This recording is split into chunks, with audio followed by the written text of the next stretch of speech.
Reason being is because if you guys remember, when we were solving quadratics, the first thing we always did was try to solve by the square root method, right? Which was not factoring. You guys remember that? You just isolated the x, and then we took the square root of both sides, right? Guess what? Can we do that right here? Can we solve this using the square root method? Yeah, there's only one x, right? So first thing we do is set this equal to 0. So the first thing you guys could do is apply the square root method. So Ryan, that's very, very important, because if you guys get stuck using the square root method, or if you get stuck factoring, you could always say, oh, there's only one x, so I'm just going to do the square root method. 16 equals 1/9 x squared. Then how do you get rid of fractions? You multiply by the reciprocal.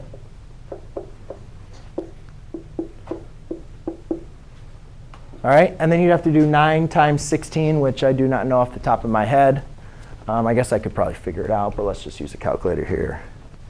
9 times 16 equals 144 equals x squared.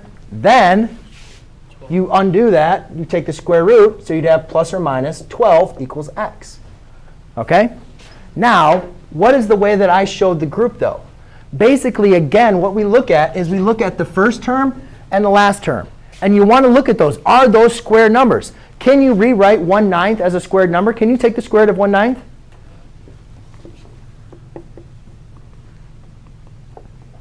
Is 1/3 times 1/3 equal to 1/9? Yes. All right.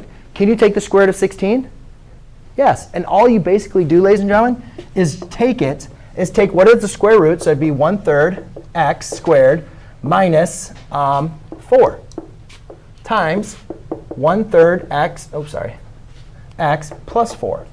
So what you do is you basically take the square root of your a and your b, and you write them as the two factors. You write one negative and one positive.